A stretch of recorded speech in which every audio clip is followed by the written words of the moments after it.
안녕하세요. 저는 40대 남자입니다. 저는 최근 아주 거지 같은 일을 당했습니다. 아무리 생각해도 가슴이 답답하고 속이 상해서 잠도 제대로 잘 수가 없을 정도였어요. 사실은 최근 제가 아내와 이혼했습니다. 저는 아내를 정말 많이 사랑했어요. 대학 때 CC로 만나 연애만 10년이에요. 저의 20대를 몽땅 다 아내에게 바쳤다고 해도 과언이 아닙니다. 아내는 꿈이 선생님이었어요. 대학 때부터 임용고시를 보겠다고 해서 제가 그 뒷바라지를 다 했습니다. 저는 아내가 원하는 꿈을 꼭 이루게 해주고 싶었어요. 저와 아내는 대학 때부터 연애를 오래 해서 그런지 서로의 집안 사정까지 속속들이 다 알고 있었어요. 아내네 친정이 집안 사정이 넉넉하지 않아요. 아내는 항상 꿈을 접고 가족들을 위해 많은 걸 희생하고 살았다고 하더라고요. 아내는 항상 자신의 어린 시절 이야기를 하며 가난한 게 너무 싫었고 무능력한 아버지 때문에 힘들었다고 했습니다. 남들이 들으면 자식이 무슨 그런 소리를 하냐고 못됐다고 할 수도 있지만 저는 그렇게 생각하지 않았어요. 저는 아내가 이해됐습니다. 저도 넉넉하지 않은 집안에서 장남으로 자라면서 동생을 위해 많은 걸 희생하며 살았어요. 대학 때 외국으로 교환학생을 갈 기회도 있었는데 부모님이 절대 안 된다고 하셨어요. 전액 지원받고 갈 수 있는 거라 돈도 안 드는데도 부모님은 절대 안 된다고 하셨죠. 제가 교환학생으로 가버리면 지금 당장 아르바이트해서 부모님께 보내는 생활비도 못 보내고 취직도 늦어질 테니 절대 안 된다고 하셨어요. 그때는 부모님이 너무도 원망스러웠습니다. 대학도 원래 가고 싶었던 대학이 있었는데 그 대학은 학비가 비싸서 못 가고 전액 장학금을 받을 수 있는 대학으로 들어왔어요. 저는 살면서 부모님께 지원이라고는 한 푼도 받지 않고 오히려 생활비를 벌어다가 드리고 있는데요. 앞으로도 평생 부모님과 동생들을 챙기며 살아야 한다고 생각하니 답답하기만 했습니다. 그러던 중 아내를 만난 거예요. 저와 아내는 많이 닮았습니다. 둘 다 비슷한 가정 환경에서 힘들게 자라다 보니 생각하는 것도 비슷하고 통하는 게 많았어요. 그러다 보니 아내가 더 안쓰럽게 느껴져서 아내만은 자신의 꿈을 꼭 이루게 해주고 싶었습니다. 저는 집안 사정 때문에 원하지도 않는 회사에 입사했어요.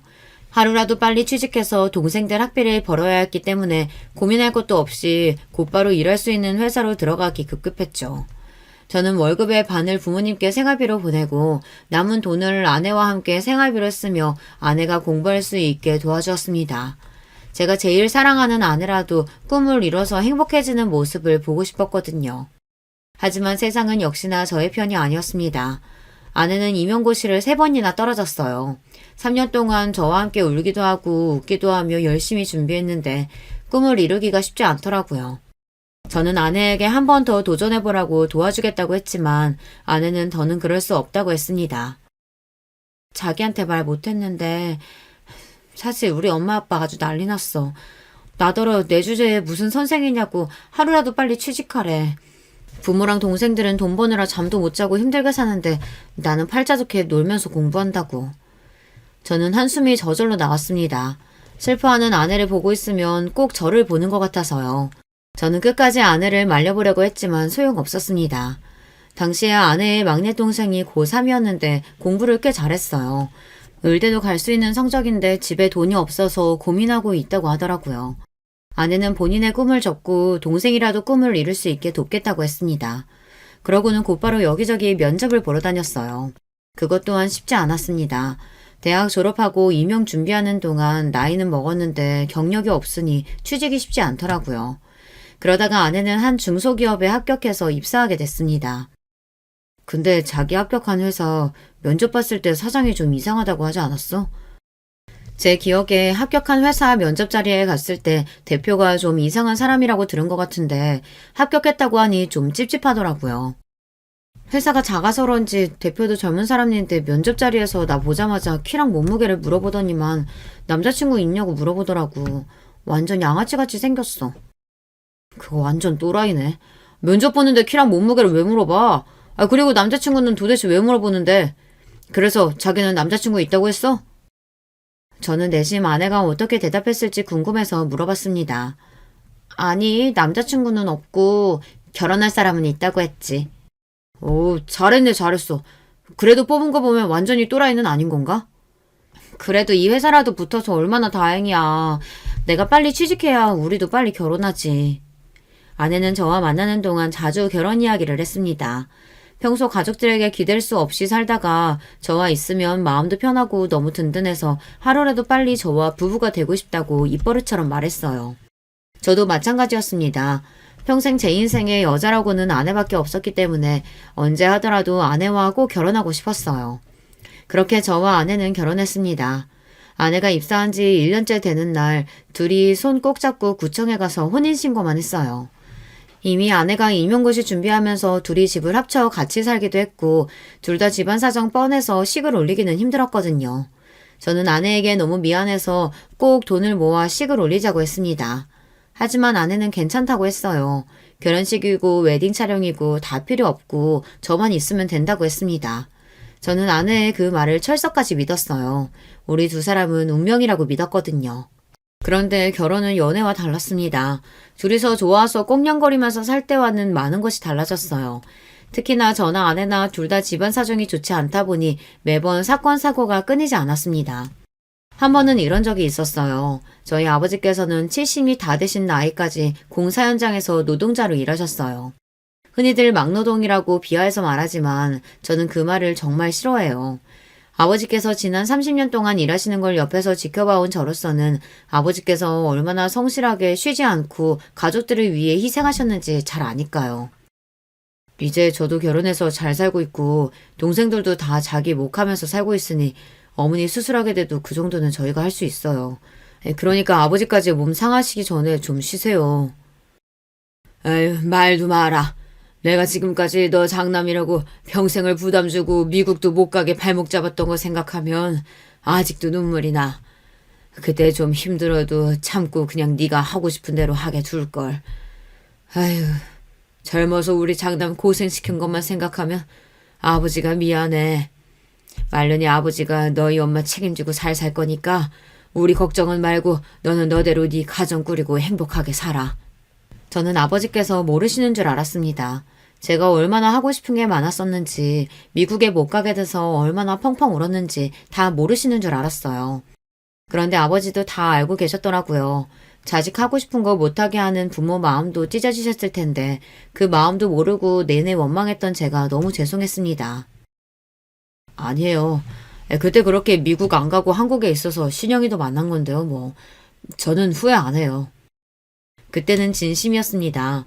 미국을 못 가게 된 건 당연히 아쉬웠지만 만약 제가 그때 미국에 갔다면 지금의 아내를 만나지 못했을 거예요.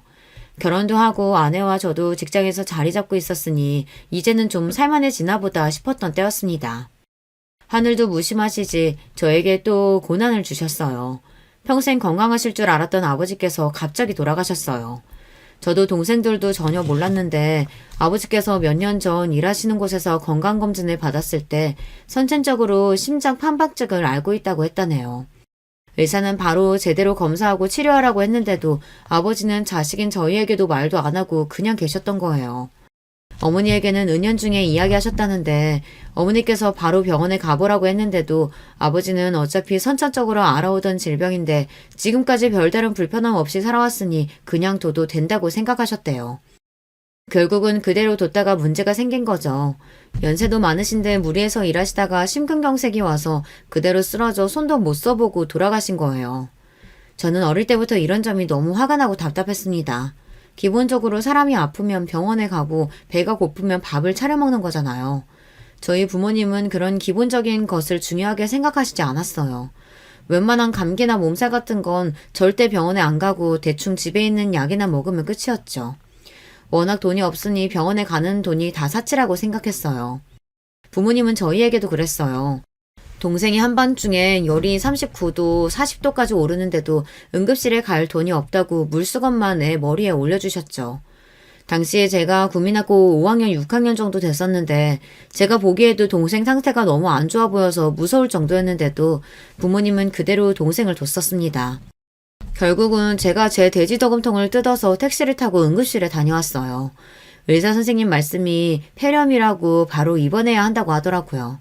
그때 느낀 게 부모가 돈이 없으면 자식도 낳으면 안 되는 거구나 라고 생각이 들었습니다.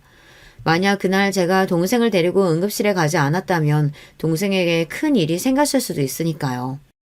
먹는 것도 마찬가지예요. 저는 부모님께서 하루 3끼를 꼬박 차려 드시는 걸 본 적이 없어요. 하루 2끼 챙겨 드시면 많이 드신 겁니다. 그것도 고작 밥에 김치에 반찬 한두 가지 꺼내 드시는 건데도 잘 안 드세요. 그러니 저나 동생은 외식이나 배달 같은 건 거의 먹어본 적이 없죠. 그래서 제가 중학교 때부터 아르바이트를 한 겁니다. 아버지 상황이 항상 안 좋다 보니 용돈은 뭐 받을 수도 없는 건 당연했어요. 그러다 보니 제 용돈은 제가 벌어야 했습니다. 그래도 중학교 때까지는 제가 번 돈으로 동생들 간식도 사주고 용돈도 줄 수 있었는데 고등학교에 들어가면서부터는 제가 아르바이트해서 번 돈도 일부는 아버지께 드려야 했어요. 어머니께서 큰 수술을 받아서 병원비로 달에 몇백씩 들어갔거든요. 지금 와 생각해보면 아버지의 마음을 아예 이해 못하는 건 아니에요.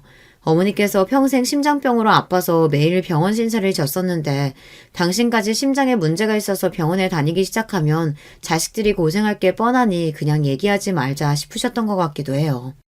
아무리 그래도 그렇지 어떻게 이렇게 허망하게 가실 수 있는지 모르겠어요. 아버지께서 그렇게 돌아가시는 바람에 자식인 저는 한참을 후회하며 마음 아파해야 했으니까요. 하지만 마음껏 힘들어할 수도 없었던 게 현실로 닥친 문제가 있었습니다. 바로 어머니였어요. 어머니께서 젊어서부터 여러 번의 수술과 병원 치료를 받으면서 몸이 좋지 않으셨어요. 기저귀도 차고 계셨고 거동도 쉽지 않아 휠체어 생활을 하십니다. 아버지가 계실 때는 아버지께서 일하시면서도 모든 간호를 다 하셨어요. 그런데 아버지께서 갑작스레 돌아가셨으니 어머니의 간호도 문제였죠. 남동생이 부모님 댁에서 같이 살고 있긴 했지만 아직 결혼도 안 한 젊은 남동생이 어머니를 모시기에는 무리가 있었습니다. 나도 한다고 하는데 내가 하는 게 엄마도 힘든가 봐. 씻겨준다고 해도 자꾸만 싫다고 하고 목욕 도우미 불러도 영 마땅치 않으니 자꾸 안 씻으려고 해. 기저귀는 뭐 말도 못하고. 저야 일찍이 본가에서 나와 살았으니 몰랐었는데 아버지께서 고생을 많이 하셨겠더라고요. 어머니께서 젊어서부터 투병 생활을 오래 하셔서 성격도 좀 예민하고 사람을 가리세요. 그런 분이 생판 모르는 남이나 남자인 아들들에게 자신의 수치스러운 부분을 보이기 싫어하셨죠. 저도 어떻게 해야 하나 고민하고 있었는데 동생이 철없는 소리를 하더라고요. 엄마 그냥 형이랑 형수가 모시고 살면 안 돼요? 형수는 같은 여자니까 좀 나을 거 아니에요. 순간 저도 너무 당황해서 말문이 턱하고 막히고 말았습니다. 남동생은 아직 나이도 어리고 결혼도 안 해서 뭘 너무 모르고 한 소리예요. 그런데 그 순간 아내가 정색을 했습니다. 그게 말이 돼요? 제가 딸도 아니고 며느리인데 어떻게 도련님보다 제가 편하실 수가 있어요. 당연히 자식이 더 편하죠. 그러니까요. 형도 있으니까 하나보다는 둘이 더 낫겠죠. 그만해. 진영이도 나도 둘 다 바쁜데 어머니를 어떻게 돌봐. 그리고 앞으로 애도 낳아야 하는데 당연히 말이 안 되지. 와, 형 대박이다. 이 상황에 아직 생기지도 않은 형 자식 걱정부터 하는 거야? 나는 이러고 살면 장가나 갈 수 있겠어? 저와 동생은 어릴 때부터 가난한 집안에서 서로 의지하고 살아서 평생 이런 문제로 싸울 일이 없을 줄 알았는데 제 착각이었더군요. 집안에 워낙 비빌 언덕이라고는 없으니 더 예민해졌어요. 남동생 말도 아내의 말도 맞았습니다. 다 살기 힘들고 바쁜데 어머니를 모신다는 건 말도 안 되는 문제였어요. 장남인 제가 미리 방법을 생각했어야 했는데 저도 모르게 동생이 어머니와 같이 살고 있다는 이유로 동생에게 다 떠넘기고 있었는지도 모르겠어요. 알겠어. 내가 어머니 계실 곳 좀 찾아볼 테니까 그때까지만 서로 도와가면서 어머니 돌보자. 그 자리에서는 이야기를 일단락하고 제가 어머님이 계실 요양병원이나 요양원을 알아보기로 했어요. 그런데 생각보다 비용이 많이 들더라고요.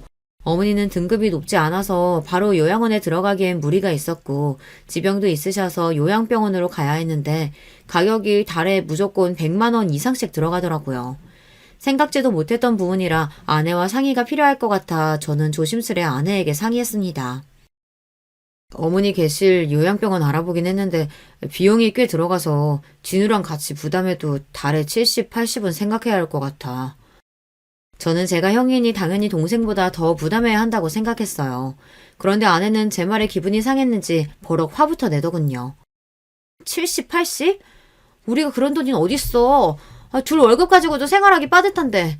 그리고 아버님, 어머님이 사시던 집에 도련님이 살고 있잖아. 그럼 당연히 도련님이 더 많이 내야지. 우리가 왜 더 많이 내? 남이 보기엔 아내의 말이 맞는지도 모릅니다. 하지만 우리는 가족이잖아요. 부모님이 샀던 집이라고 해봐야 자가이긴 해도 얼마 되지도 않은 작은 빌라인데 아내가 그 집 이야기까지 할 줄은 몰랐어요. 아내의 말에 저도 괜히 서운해서 말이 좋게 나가지 않았습니다. 어머니가 돌아가신 것도 아니고 진우가 그 집을 갖겠다고 하는 것도 아닌데 당신은 지금 그 이야기가 왜 나와? 아, 몰라. 난 우리 집 일만으로도 머리 아프니까 당신 집 일은 제발 당신이 좀 알아서 해. 난 어머니 요양병원 들어가셔도 일절 신경 못 쓰니까 그런 줄 알고. 당신 말이 너무 심한 거 아니야? 당신 집이라니. 난 처가에 일 있을 때마다 우리 집 일이라고 생각하고 다 도왔는데 어떻게 그렇게 말을 할 수가 있어? 또 그 얘기. 내가 도와달라고 한 것도 아니고 자기 마음대로 도와줘놓고 매일 생색이지. 저도 이런 이야기까지 하려고 한 건 아니었는데 아내가 너무 치사하게 나오니 저도 모르게 말이 튀어나오더군요. 하지만 아내에게 서운한 건 어쩔 수 없었어요.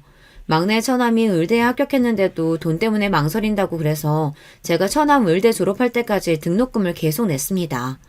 물론 아내와 함께한 일이지만 우리 형편에 쉬운 일은 아니었습니다. 심지어 나중에는 저도 돈이 부족해서 주말에 아르바이트까지 하면서 번 돈을 줬어요. 그러면서도 저는 일절 말 한마디 하지 않았습니다. 그리고 불만도 없었어요. 이제 모두 다 가족이니 당연히 해줄 수 있는 일이라고 생각했거든요. 그런데 아내는 제가 어머니를 모시겠다는 것도 아니고 요양병원에 모시겠다는 건데 그 비용을 내는 것조차도 싫다고 화를 내잖아요.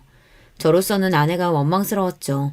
결혼 전부터 서로 집안이 힘든 것도 알고 있었고 그래서 우리 둘 다 고생할 거 알고 있었지만 이게 막상 현실로 닥쳐서 살다 보니 어느새 저나 아내나 둘 다 지쳤나 보더라고요. 사실 저나 아내나 직접적으로 말하지 않아도 마음에 앙금이 조금 있었던 게 둘 사이에 몇 년째 묵혀놓던 문제가 있었기는 했어요. 바로 아이 문제입니다. 결혼 전에는 아내와 저 둘 다 당연히 아이를 갖고 싶어 했어요. 저나 아내나 둘 다 아기들을 너무 예뻐해서 연애할 때부터 결혼하면 애는 꼭 2명 이상은 낳자고 이야기는 했습니다. 그때는 둘 다 대학생이었으니 뭘 모르고 순진했던 거죠. 현실이 그렇지가 않더군요. 결혼 초기에 아내가 들어간 직장에서 처음엔 적응을 잘 못했어요. 그래서 종종 회사를 그만두고 싶다고 옮기고 싶다는 이야기를 하더라고요. 저도 아내의 마음을 이해하긴 했지만 바로 그만두라고 말할 수가 없었던 게 아내가 임용 준비하느라 남들보다 취직을 늦게 하기도 했고 그 회사도 어렵게 입사한 거라 섣불리 그만두라고 할 수가 없었어요. 더군다나 당시에 처남이 의대에 다니며 등록금을 우리가 부담하고 있는 상황이었으니 아내까지 회사를 그만두면 저 혼자 생활이 감당이 안 될 것 같았죠. 그런데 그런 상황에서 어느 날 아내가 갑자기 아이가 갖고 싶다고 했어요. 우리 결혼한 지 1년도 넘었고 나이도 있는데 이제 슬슬 아이 가져야 하지 않을까? 내 친구들 조카들 낳는 거 보니까 너무 부러워. 나도 아이 키우고 싶어. 그때 저도 좀 피곤하고 예민했는지 아내의 말이 좋게 들리지 않았습니다. 아내가 회사가 힘들어서 그만두고 싶어서 자꾸 아이를 갖자고 하는 것처럼 들렸어요. 그래서 저도 아내의 말을 고지고대로 듣지 않고 지금 당장 우리 부부에게 닥친 일만 이야기해버렸어요. 지금 우리 형편에 애를 어떻게 가져? 난 부모가 경제적으로 여유도 없는데 괜히 자기들 욕심 때문에 애 낳는 건 아니라고 생각해. 평소 아내에게 단호하게 제 고집을 피우는 성격이 아닌데 아이 문제에 있어서는 제 생각이 명확했어요. 우리 집이나 처가나 형편이 되지도 않는데 자식만 둘, 셋씩 낳아서 지원도 제대로 못 해주고 평생 자식들 고생시키는 게 너무 싫었거든요. 그래서 저는 꼭 형편이 나아졌을 때 하나만 낳아서 곱게 키우고 싶었어요. 그런데 아내는 제 생각과 달랐습니다. 애를 낳는 건 다 때가 있다고 했어요. 자기 말대로면 우리는 아마 평생에 못 낳아. 우리 양가 집안을 좀 봐. 이게 몇 년 안에 사정이 좋아지겠어? 상황 좋아지고 낫겠다고 하면 아마 우리 둘 다 환갑일걸? 아내는 입술을 삐죽이며 중얼거렸습니다. 저도 거기서 그만했어야 했는데 아내가 제 말을 오해하는 것 같아 한 번 더 하게 됐어요. 그쯤 하고 말았어야 했는데 그게 화근이 됐습니다. 당신 일 힘들어서 쉬고 싶은 건 아는데 우리 상황에서 지금 아이까지 생기면 오히려 더 문제야. 앞으로 더 나아질 테니까 조금만 더 힘내자. 저는 조금만 더 고생하면 분명히 좋아질 거라는 말을 하고 싶었던 건데 아내는 다른 말에 꽂혀서 갑자기 인상을 구기더니 화를 내기 시작했습니다. 당신 말을 왜 그렇게 해? 내가 지금 일하기 싫어서 애 갖겠다는 거야? 사람을 물어보고. 됐어. 다시는 애 낳자는 이야기 안 할 테니까 걱정하지 마. 그런 의도로 이야기한 건 아니었는데 아내가 저한테 화가 많이 났는지 문을 확 닫고 들어가 버리더라고요. 그때 이후로 아내와 제 사이는 말로 표현하기 어렵지만 달라졌어요. 아내는 저에게 종종 이유도 없이 불만이 있는 사람처럼 짜증을 냈고 양가 다 상황은 나아질 기미가 보이지 않으니 당연히 아이 이야기는 누구도 꺼내지 않았습니다. 제가 이기적인 건지도 몰라요. 사실 저는 지금의 우리 상황이라면 아이를 낳고 싶지 않았습니다. 여기서 아이까지 생기면 우리 부부가 얼마나 힘들어질지 뻔히 보이니까요. 처가든 우리 집이든 형편이 어려워서 싫다기보다 현실이 이런 상황이니 내가 감당할 수 있을 정도로만 일을 벌이고 싶은 거예요. 저도 절대 아이가 낳기 싫은 건 아니었습니다. 저는 아내를 사랑하고 많이 아끼기에 아이 없이 아내와 둘만 살아도 좋아요. 제가 능력이 있어서 아내가 원하는 걸 다 하게 해주고 행복하게 해줄 수만 있다면 아이 없어도 저는 남은 인생은 아내에게 올인하고 살고 싶다는 마음뿐이었습니다. 그런데 이건 어디까지나 제 생각이었어요. 아내의 생각은 저와 달랐습니다. 아내는 나이가 들수록 점점 더 변해갔어요. 처음에 회사 생활을 너무 힘들어해서 걱정했었는데 어느새 아내는 그 회사에 다닌 지 5년이 넘었어요. 그리고 최근 대리로 승진하면서 아내가 많이 좋아했습니다. 지금까지 고생한 걸 보상받은 것 같아 너무 기쁘다고요. 아내의 승진에 저도 기분이 좋아서 그날은 아내가 좋아하는 케이크를 사서 집에 들어갔어요. 같이 파티를 하려고요. 그런데 아내는 12시가 넘을 때까지 집에 들어오지 않았습니다. 최근 회사 동료 몇 명과 친해졌다면서 자주 만나서 술도 먹고 놀고 오는 건 알고 있었는데 그래도 승진 파티를 하자고 제가 연락했는데도 연락도 없고 집에도 들어오지 않으니 기분이 좋지 않더라고요. 제가 몇 번이나 메시지를 보내고 전화를 했는데도 아내는 답이 없었습니다. 그러더니만 결국 새벽 2시가 넘어서야 술에 잔뜩 취해서 들어왔어요. 내가 승진 파티 하자고 메시지 보낸 거 못 봤어? 어디서 먹었길래 이렇게 늦게까지 먹었어? 택시 타고 들어온 거야? 메시지에 답도 없고 카드 내역을 봐도 택시를 타고 온 기록이 없길래 걱정돼서 물었어요. 그런데 아내는 갑자기 화를 내며 저에게 소리를 질렀습니다. 아, 시끄러. 회사 사람들이 승진 축하하자고 계속 마시라는데 그럼 어떡해. 그리고 사장님이 택시비 줘서 택시 타고 왔거든? 쪼잔하게 매일 택시 탔나 안 탔나 좀 물어보지 좀 마. 아니, 내가 언제 쪼잔하게 굴었다 그래. 매일 택시 탔나 안 탔나 물어보고 오랜만에 입은 옷 보면 샀냐고 자꾸 물어보고 그게 쪼잔한 거야. 내 돈으로 내가 택시 타고 옷 사는데 왜 자꾸 잔소리야? 저는 순간 기가 막혀서 어안이 다 벙벙했습니다. 회사에서부터 여자 혼자 택시 타고 오는 게 걱정돼서 물은 건데 아내는 제가 택시비를 썼다고 잔소리하는 것처럼 들렸나 봐요. 옷도 그래요. 처음 보는 옷 같아서 예쁘다고 관심을 보인 건데 그게 또 옷 샀냐고 물어보는 것처럼 들렸나 봐요. 아내가 술에 잔뜩 취해서까지 그 정도로 이야기를 하니 그동안 제가 아내를 돈 가지고 힘들게 했나 하는 생각이 들더군요. 그날은 아내도 기분이 좋아서 한잔 한 거니 제가 더 이야기하면 안 될 것 같아 넘어갔습니다. 우리는 부부고 가족이니 아무 때나 축하하면 되니까요. 그런데 저희는 결국 아내 승진 파티를 하지 못했습니다. 아내는 대리로 승진하고 나서 전보다 더 바빠졌거든요. 같은 직장인인 제가 이상하다고 느껴질 정도로 아내는 바빴어요. 거의 매일 야근에 주말에도 일이 있다고 회사에 출근했습니다. 그리고 더 이상한 건 아내의 카드 기록이에요. 이상하리만큼 카드를 쓴 내용이 없어요. 더군다나 지하철을 타고 다니는 아내가 교통비도 전보다 절반밖에 나오지 않았죠. 저는 아무래도 의아해서 아내에게 카드값이 왜 이렇게 조금 나오냐고 괜히 돈 걱정하느라 안 쓰는 거냐고 물었어요. 저는 아내 걱정이 돼서 물은 건데 그날도 아내는 예민한 얼굴로 오히려 짜증을 내더군요. 아, 정말. 당신 요즘 왜 이렇게 귀찮게 꼬치꼬치 물어봐? 회사 동료 중에 차 산 사람이 있어서 근처까지 데려와줘서 지하철 안 타서 그래. 진짜 별걸 다 물어보네. 부부끼리 물어볼 수도 있지 왜 그렇게 짜증을 내? 몰라. 나 요즘 회사 일 많아서 피곤하고 예민하니까 자꾸 건들지 마. 제가 무슨 이야기를 할 때마다 아내는 회사 핑계를 댔습니다. 대리되고 나서 일이 많아져서 예민하다고요. 아내의 행동이 전과는 달라진 게 저는 내내 신경이 쓰였어요. 여자의 촉만 무서운 게 아닙니다. 남자 촉도 무시 못해요. 최근 아내가 하고 다니는 짓이 아무래도 이상하더니만 역시나 아내는 저에게 숨기는 게 있었어요. 글쎄 불륜 현장을 저에게 딱 걸리고 말았습니다.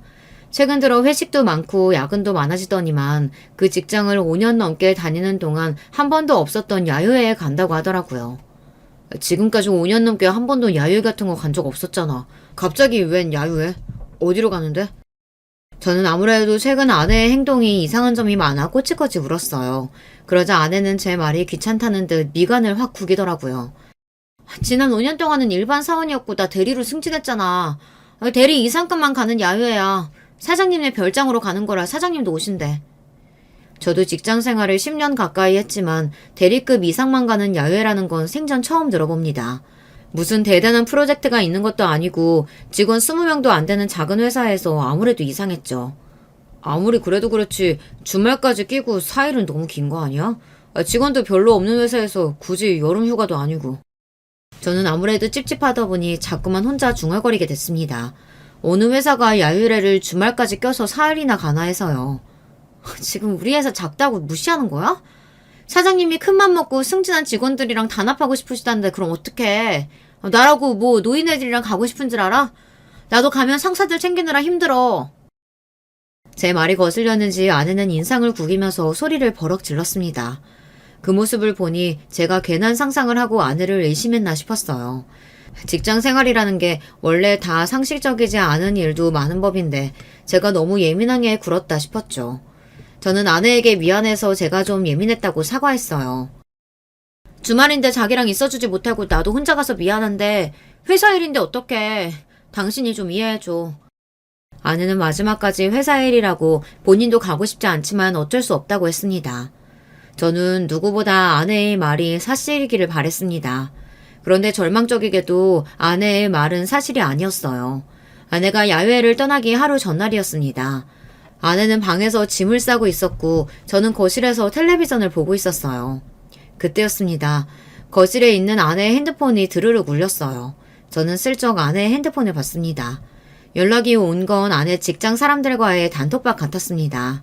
그런데 내용이 좀 이상했어요. 오대리님, 내일부터 휴가인데 밤늦게 죄송해요. 내일 미팅 건으로 과장님께서 중요하게 확인할 게 있다고 내일 오전에 잠깐 전화 달라고 하셔서요. 여행 떠나시기 전에 과장님께 연락 부탁드릴게요. 저는 순간 제가 잘못 본 건 아닌가 싶었습니다. 저는 눈을 크게 뜨고 한 번 더 메시지 내용을 확인했어요. 그런데 제가 잘못 본 게 아니었어요. 아내 말로는 분명 내일 대리급 이상은 다 같이 가는 야유회라고 했는데 단톡방에서는 아내 휴가라고 하더군요. 심지어 아내 바로 위에 상사인 과장은 야유회에 가지도 않았어요. 저는 순간 느낌이 쎄했습니다. 아내는 분명 저에게 거짓말을 한 게 확실해요.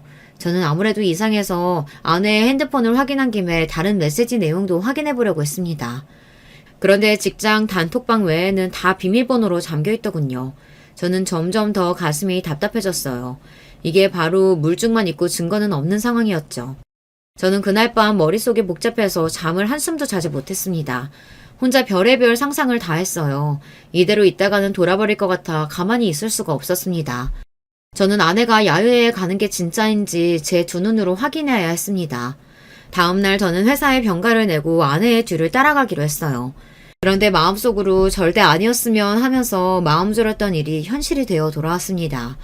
아내는 분명 회사 앞에서 직원들이랑 다 같이 만나 버스를 타고 이동한다고 하더니만 집에서부터 슬슬 걸어서 내려가더니 지하철역 앞에서 누군가 기다리는 것 같더군요.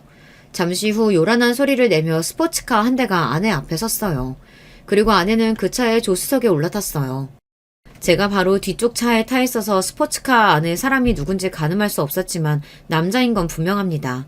아내가 조수석에 탈 때 잠깐 보였던 운전석 실루엣이 덩치가 제법 큰 남자였어요. 앞서가는 스포츠카를 쫓으며 저는 별의별 생각을 다 했습니다. 운전석에 앉은 남자는 누구일까? 아내는 나에게 야유회에 간다고 말하고 지금 도대체 어디를 가고 있는 걸까? 별의별 생각이 다 들었어요. 무슨 정신으로 운전했는지도 모를 정도로 혼미한 와중 아내가 탄 스포츠카는 고속도로를 타더니 동해까지 달렸습니다. 잠시 후 해수욕장에 도착한 스포츠카는 드디어 주차를 했어요. 저는 스포츠카 뒤에 차를 세우고 아내가 내리기를 주시했습니다. 그때였어요.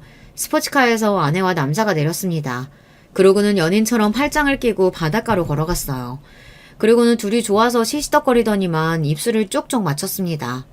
그 모습을 보는데 저는 온몸에 소름이 돋고 피가 거꾸로 솟는 것만 같았습니다.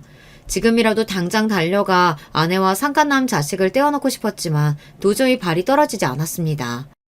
그때였어요. 이 연놈이 입술을 쪽쪽 맞추더니 몸이 달아올랐는지 급하게 차에 올라탔어요.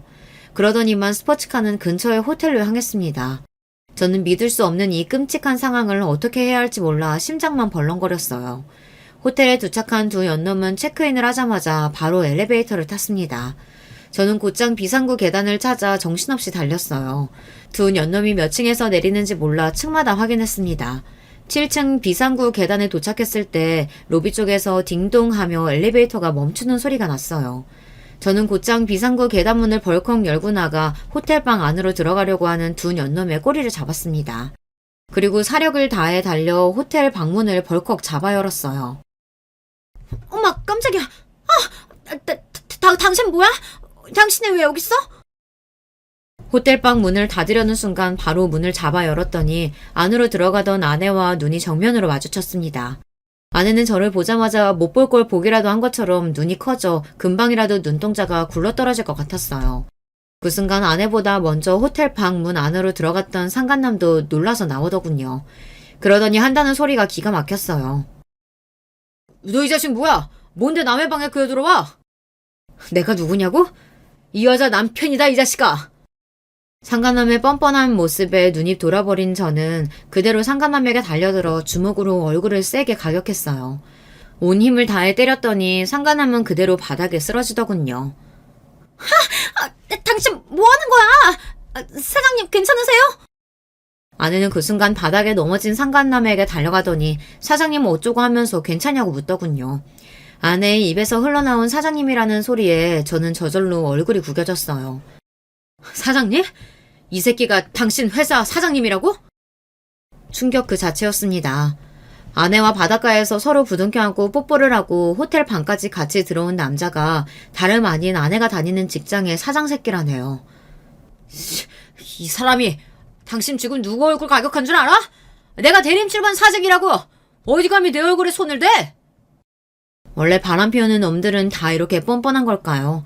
지가 남의 마누라 데리고 호텔방에 들어가 걸린 주제에 오히려 큰 소리를 치더군요. 덕분에 다른 방에 있던 손님들까지 다 나와서 우리를 구경했어요. 그래, 너 말 잘했다. 잘나신 대림출판 사장님께서 자기 회사 여직원을 데리고 호텔방에 와? 그것도 유부녀를?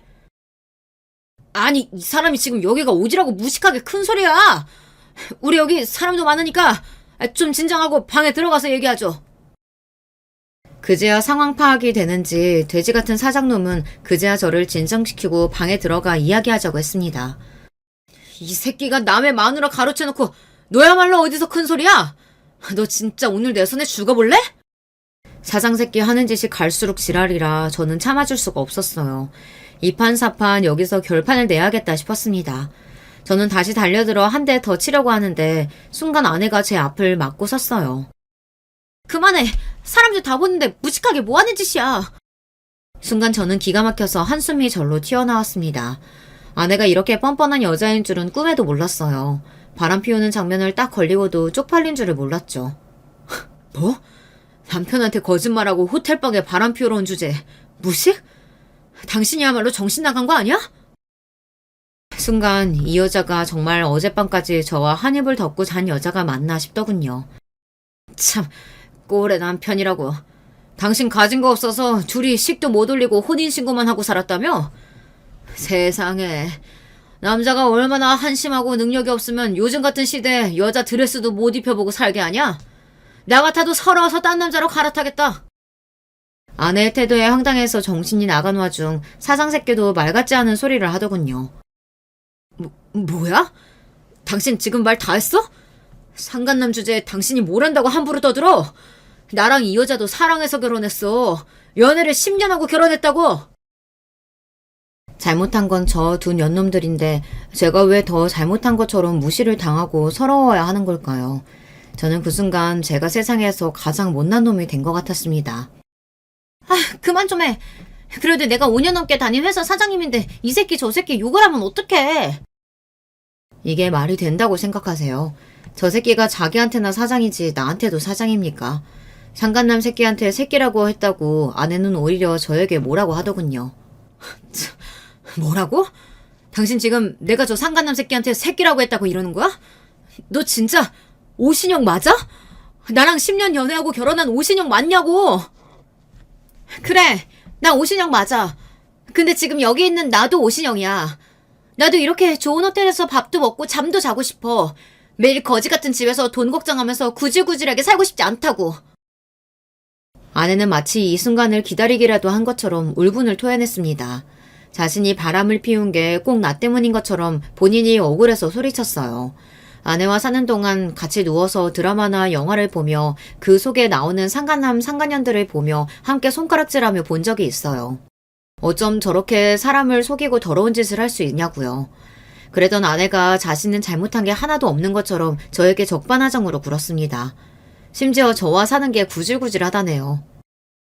내가 이 구질구질한 현실에서 벗어나려고 얼마나 노력했는지 당신이 제일 잘 알잖아. 연애할 때부터 내내 당신 뒷바라지하고 결혼해서는 천하물상안 되겠다고 우리 애도 안 갖고 일만 하면서 그렇게 아등바등 열심히 살았잖아. 근데 당신이 이제 와서 어떻게 나한테 이래? 말을 하면 할수록 제 처지가 너무 처량하고 불쌍해서 저절로 눈물이 펑펑 쏟아졌습니다. 그런데 그 순간 아내는 너무도 차가운 눈빛으로 저를 쏘아보며 한심하다는 듯 한숨을 쉬었어요. 또 그 얘기야? 그래, 나도 알아. 나 임용 준비하는 동안 당신이 내 뒷바라지하고 결혼해서 사는 동안 우리 집 챙기느라 고생한 거. 근데 누가 그렇게 해달라고 시켰어? 당신이 좋아서 한 거잖아. 그때 아내의 차가운 눈빛을 생각하면 저는 아직도 자다가 자리에서 벌떡벌떡 일어날 정도로 심장이 뜁니다. 그 순간 알았거든요. 아내는 저에게 마음이 조금도 남아있지 않다는 걸요. 그리고 더 황당했던 건 사장놈의 제안이었어요. 내가 이래봬도 한 회사의 사장이잖아요. 직원이랑 바람난 거 알면 우리 회사 쫄딱 망해. 그럼 오신영 씨나 남편한테도 좋을 거 없잖아. 내가 이 자료로 현금 5억 준비해서 줄 테니까 제발 이 일은 우리끼리 비밀로 합시다. 별 미친놈이 다 있더군요. 저는 피가 거꾸로 솟는 것만 같은데 제발 비밀로만 해주면 5억을 주겠답니다. 저는 순간 이 사장 새끼를 죽일까 싶기도 했지만 5억이란 돈이 계속 눈앞에 아른거렸어요. 그때였습니다. 옆에 있던 아내가 코웃음을 치더니 저를 흘겨봤어요. 그러더니 한다는 말이 가관이었습니다. 뭘 고민하는 척을 해. 당신 돈 좋아하잖아. 이왕 이렇게 된 거 그냥 5억 받아. 나랑 이혼하고 그 돈으로 행복하게 살면 되잖아. 일석이조가 따로 없네. 뭐, 당신 말 다 했어? 당신은 정말 나랑 이혼하겠다는 거야? 내가 당신한테 바람 피우는 거 걸렸다고 당신 뭐 착각하나 본데. 나 사장님 사랑해. 우리 그냥 불륜 아니야. 그러니까 이혼해줘. 나 남은 인생은 사장님이랑 살래. 그 이후 아내가 저에게 무슨 말을 했는지 사장 새끼가 뭐라고 했는지 기억도 나지 않아요. 제 기억엔 아내가 사장을 사랑한다고 했던 말만 기억나요. 그리고 저는 사장이 건넨 종이에 사인을 했습니다. 아내와 사장 새끼의 불륜 사실을 일절 누구에게도 발설하지 않겠다고요. 그리고 며칠 뒤 집 앞으로 웬 박스가 도착했어요. 박스에는 정말 현금으로 5억이 들어있더군요. 아내와 저는 이혼했어요. 아내는 제가 5억을 받았다는 사실을 가지고 저를 조롱했지만 저는 아무 말도 할 수가 없었습니다. 제가 무슨 말을 해도 아내가 제가 아닌 그 새끼를 선택했다는 사실은 변함이 없으니까요. 그로부터 반년을 저는 회사 집만 다니며 아무것도 하지 않았습니다. 5억이 든 가방은 그대로 방에 놔둔 채 말이죠. 그런데 얼마 뒤 아내와 사장 새끼가 여전히 불륜 상태로 계속 만나고 있다는 사실을 알게 됐어요. 분명 저와 이혼만 하면 둘이 곧바로 재혼할 것처럼 굴더니만 사장 새끼는 이혼하지 않은 것 같더라고요. 며칠 뒤 막내 처남에게 전화가 왔는데 저에게 미안하다면서 누나도 벌 받고 있다고 했어요. 사장 새끼가 아내와 이혼은 절대 안 된다며 계속 연애만 하자고 했다네요. 그 소리를 듣는데 저는 제가 놓치고 있었던 게 있다는 걸 알게 됐습니다. 우리 가정만 박살난 거예요. 그 사장 새끼는 아무것도 잃은 게 없었죠. 그리고 얼마 뒤 대망의 날이 밝았습니다. 저는 이날만을 기다렸습니다. 저는 곧장 사장이 사는 집으로 찾아갔어요. 그리고 사장 아내의 아내를 받고 그 집 안방으로 들어갔습니다. 잠시 뒤 충격적인 일이 벌어졌어요. 저와 사장 아내가 침대 매트리스 위에 있는데 안방문을 사장이 벌컥 열고 들어왔습니다. 그러더니 저와 사장 아내의 모습을 발견하고 놀라서 눈이 휘둥그레졌죠. 뭐야? 너희들 여기서 뭐 하는 거야? 너 이 새끼, 너 오대린 남편 맞지? 네가 여기 왜 있어? 설마 네가 내 마누라 꼬신 거야? 왜? 너는 내 마누라 마음대로 꼬시는데 나는 네 마누라 꼬시면 안 되냐? 이 자식이 감히 뚫린 입이라고 함부로 떠들어. 나한테 5억이나 뜯어가놓고 이런 짓까지 하면 네가 무사할 줄 알아? 너 내가 지금 당장 고소할 거야. 고소? 어디 할 수 있으면 한번 해봐. 내가 당신한 더러운 짓 발설 안 하기로 하고 5억을 받은 거지. 당신 아내 안 꼬시겠다고 받은 돈은 아니잖아. 그랬습니다. 제가 사장 새끼와 아내의 불륜 사실을 어디서도 발설 안 하겠다고 했지. 다른 걸 약속한 건 아니니까요. 그때였어요. 그때까지도 얌전히 입을 닫고 있던 사장 아내가 갑자기 자리에서 벌떡 일어나더니 사장에게 달려들었어요. 그러더니 말도 안 되는 일이 벌어졌습니다. 저는 제 두 눈으로 보고도 믿기지 않았어요. 글쎄 사장 아내가 침대에서 번쩍 높이 점프를 하더니만 사장의 얼굴을 그대로 날려차기로 차버렸어요. 이 미친 인간. 너 설마 또 바람 피웠니? 너 내가 분명히 경고했지? 한 번만 더 바람 피우면 그때는 내 속에 죽는 거라고. 아, 아파, 여보. 여보, 내 말 좀 들어봐. 이게 어떻게 된 일이냐면, 듣긴 뭘 들어. 딱 보니까 이 아저씨가 당신 상간녀 남편이구만. 이 더러운 인간이 이제 하나하나 유부녀까지 건드려? 너 미친 거 아니야? 사장 새끼는 찌질해도 너무 찌질했습니다. 알고 보니 이 새끼가 바람을 피운 게 제 아내가 처음이 아니더라고요. 그리고 더 놀라운 사실은 사장 아내가 소시적 태권도 국가대표였다네요. 어쩐지 날라차기가 예사롭지가 않았어요. 그 순간 더 놀라운 광경을 목격하고 말았어요. 글쎄 사장 새끼가 그대로 바닥에 무릎을 꿇고 앉더니 사장 아내에게 손이 발이 되게 빌더라고요. 여보, 내가 잘못했어. 제발 용서해줘. 내가 너 한 번만 더 이지랄하면 회사고 뭐고 다 뺏어버린다고 했지? 이래서 바람 피우는 놈들은 믿는 게 아니라니까. 사장 아내는 옆에서 말릴 새도 없이 무릎을 꿇고 앉은 사장을 마구 때리기 시작했습니다. 주먹으로 발로 쉬지 않고 퍽퍽 소리가 나게 때렸어요. 얼마나 힘이 센지 제가 봐도 저러다 사장이 죽을 수도 있겠다 싶어 말렸다니까요. 그만하세요. 이러다가 사모님이 감옥 가겠어요. 뭐야? 그러고 보니 너네 둘이 바람 피운 주제에 어디서 큰 소리야? 그제야 사장 새끼도 정신이 좀 들었는지 제가 자기 아내 팔을 잡고 말리는 모습을 보더니 갑자기 눈이 획 돌아서는 저에게 달려들려고 하더군요. 그 순간 사장 아내가 제 앞을 가로막고 섰습니다. 웃기고 있네. 우리가 바람을 피우긴 뭘 피워. 이분 우리 집 침대 매트리스 배달하러 오신 분이야. 내가 매트리스 위에 커버 좀 씌워달라고 해서 도와주고 있던 중이었다고. 그랬습니다. 사실은 저와 사장 아내가 불순한 의도로 침대에 누워있었던 건 절대 아니에요. 제가 아무리 복수에 눈이 멀었어도 절대 그런 짓까지 할 사람은 아닙니다. 물론 사장이 오해하도록 제가 의도한 상황이긴 했지만요. 몇 개월 전 저는 일부러 사장 아내에게 접근했습니다. 연신 주변을 맴돌며 저희 가구점에서 파는 물건을 뭐라도 사게 하려고 사력을 다해 꼬셨어요. 그래서 결국 매트리스를 하나 판매했습니다. 그리고 일부러 사장이 집에 들어오는 시간에 맞춰 매트리스 배달을 제가 직접 온 거예요. 그래서 사장이 왔을 때 뭔가 야릇한 상황을 보이게 하려고 제가 상황을 만든 겁니다. 역시나 사장은 제가 만든 덫에 그대로 걸린 거고요. 뭐야? 그럼 이 자식이 일부러 나 속인 거네? 내 입으로 바람 피운 거 불게 하려고? 너 이 자식 이리 와! 너 내가 가만 안 놔! 그랬습니다. 아내와 사장 새끼가 바람을 피운 거 제 입으로 발설 안 한다고 했지 본인이 말하는 것까지 제가 말릴 필요는 없으니까요.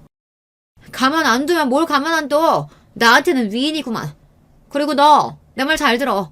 앞으로 너는 네 손으로 아무것도 할 수 없을 거야. 지금 이 순간부터 네가 가지고 있는 건 내가 다시 다 뺏을 거니까.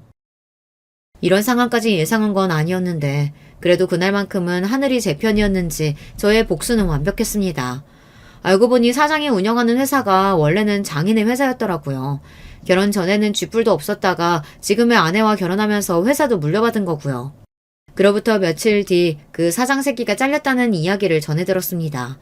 회사에서 쫓겨나기만 한 게 아니라 사장 아내와도 이혼 소송 중이라네요. 더군다나 더 대박인 것은 제 아내가 사장 아내에게 상간녀 소송까지 당했다는 겁니다. 고민 끝에 매트리스를 팔아서라도 사장 아내를 찾아가길 잘한 것 같아요. 저야 대단한 복수를 하고 싶어도 가진 게 없어서 할 수 있는 게 많지 않았었는데 사장 아내는 저와 달리 사장 새끼 정도는 가지고 놀 수 있을 정도로 능력이 있는 사람이라 한순간에 사장을 나락으로 떨어뜨렸더라고요. 사장 아내도 대단한 게 이혼 소송을 시작하자마자 지금까지 사장 새끼가 저지른 만행을 다 잡아 회사 사내 게시판에 공표하고 기자까지 불러 기사를 냈어요. 그동안 사장이 갑질을 하고 여자 직원들을 상대로 성적인 발언을 하거나 회식 때마다 추행한 사실까지 증거를 잡아 아예 매장을 시켜버렸어요. 전 아내도 마찬가지였습니다. 사장과 바람 피운 강큰 상간녀라고 회사 사내 게시판에 직접 올렸더라고요. 망신도 그런 개망신이 없으니 당연히 아내도 회사를 그만뒀죠. 아내의 불륜 사실을 알고 나서 단 하루도 마음 놓고 잠든 적이 없었는데 요즘 저는 아주 두 다리 쭉 뻗고 잡니다. 제 가슴에 대못을 박은 연놈들이 다 망해버렸으면 좋겠다고 매일 생각했었는데 저의 바람대로 됐으니까요. 저는 최근 새로 이사도 하고 직장도 옮겼습니다. 아내와 이혼하면서 저에 대해서도 많이 돌아봤는데 지금까지 너무 남을 위해서만 살아왔다는 생각이 들더라고요. 지금부터라도 제가 하고 싶은 일을 하며 저를 돌보며 살고 싶다는 생각이 들었어요. 그래서 어린 시절 꿈이었던 영화사에 취직했어요. 물론 이 나이에 무슨 주책이냐고 하실 수도 있지만 저는 마치 20대로 돌아간 것처럼 새로운 마음으로 열심히 하고 있습니다. 지난 날은 다 잊고 새로운 출발을 하는 저를 위해 여러분께서 응원하는 댓글 많이 남겨주시길 바랍니다. 어디선가 저를 응원해주는 사람들이 있다고 생각하면 저에게 많은 힘이 될 것 같아요.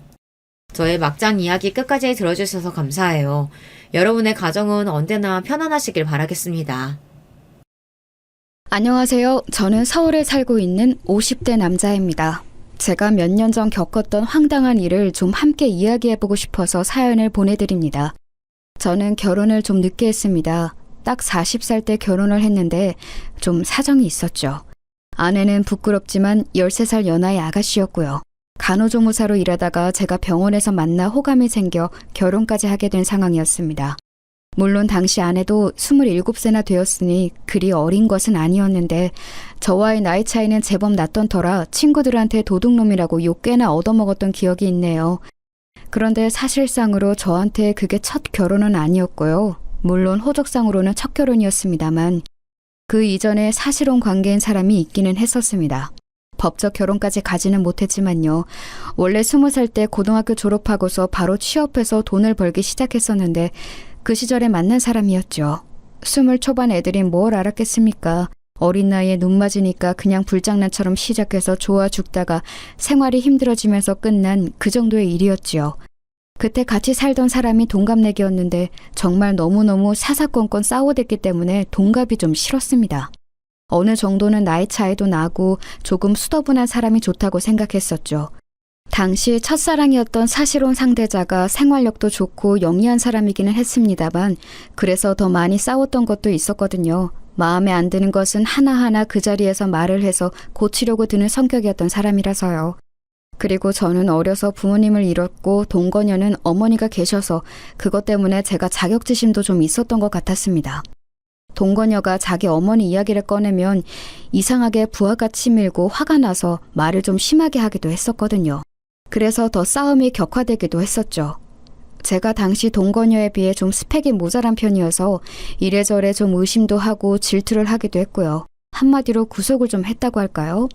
그래서 저는 20대 중후반쯤 갈라서고 나서 사람한테 질려버려서 한참이나 결혼에 관심을 두지 않았습니다.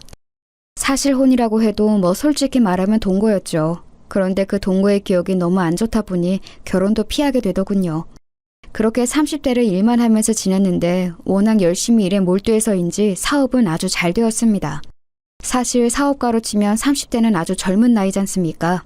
그런데 그래도 꽤나 큰 사업체를 가지게 되었고 직원도 상당히 여러 거느리게 되었었죠. 하지만 일만 열심히 거의 중도차처럼 하신 분들 시간 지나면 몸과 마음 여기저기 고장나는 거 다들 아시죠? 저도 허리 쪽에 문제가 생겨서 병원을 열심히 다니기 시작했고 거기에서 20대 아내를 만났던 겁니다. 일 중독자로 살았던 허한 마음에 젊은 아가씨가 잘해주니 곧 마음이 녹아내렸고 사귀자고 고백하고 만난 지 반년 만에 결혼하게 되었죠. 상당히 빠른 결정이기는 했습니다. 그런데 첫 사실혼 경험 당시 알았던 것이 저 사람에 관련한 모든 것에 잘해주자는 것이었습니다. 그리고 모든 일에 관대해지자고 마음을 먹었었죠. 동갑이었던 첫 동거녀도 제 마음에 안 드는 게 그렇게 많았는데 13살이나 어린 현재 아내는 대체 어떻게 했습니까? 세대 차이도 날 거고 아무래도 아내가 미숙한 면도 많을 거고 그리고 저야 20 초반 동거라도 경험이 있었지만 아내는 그런 것도 없이 연애 면으로는 정말 미성숙한 사람이었습니다. 보통 27이라고 하면 연애도 할 만큼 해보고 알 것도 어지간히 아는 나이잖아요. 하지만 아내는 정말 아무것도 몰랐습니다. 처가가 경기도 외곽 쪽이었는데 수도권인데도 아주 논밭만 있는 그런 곳이었거든요. 원래 그쪽에서 고등학교 다니고 졸업해서 곧장 취업을 했다고 하더군요. 사실 저도 고졸이고 사회에 일찍 나선 편이었지만 아내는 취업도 그냥 친척 회사에 해서 아무 사정을 몰랐다고 했습니다.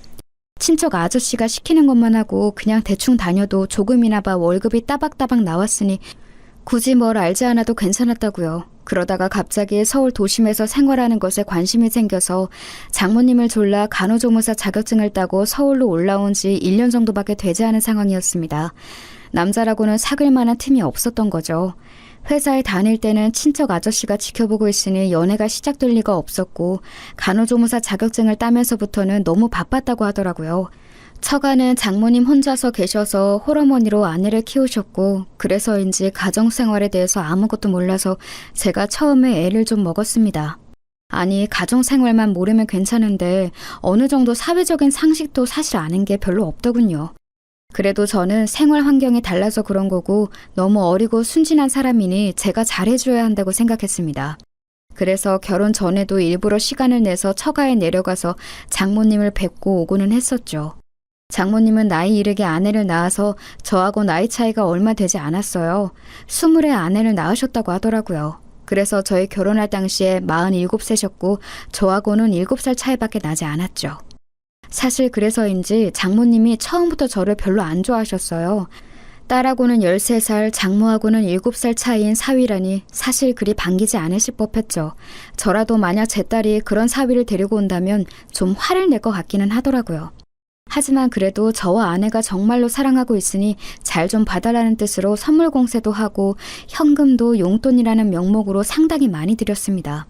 제가 용돈과 선물 공세를 꾸준히 한 몇 달 정도 하니까 그제야 장모님 마음이 조금 풀리는 것 같더라고요.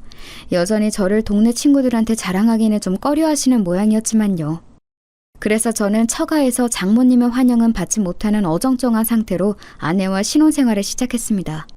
처가 식구는 장모님 딱 한 분이었는데 그 동네에 그래도 장모님의 친척분들이 같이 살고 계시는 동네라서 그렇게 외롭지는 않다고 하시더군요.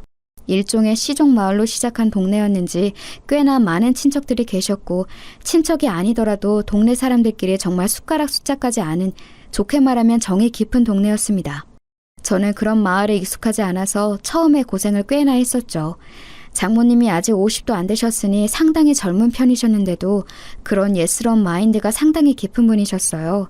친척들이 소중하고 어른 공경해야 하고 아랫사람들이 일을 열심히 해야 하고 예의 발라야 하고 뭐 이런 느낌으로요.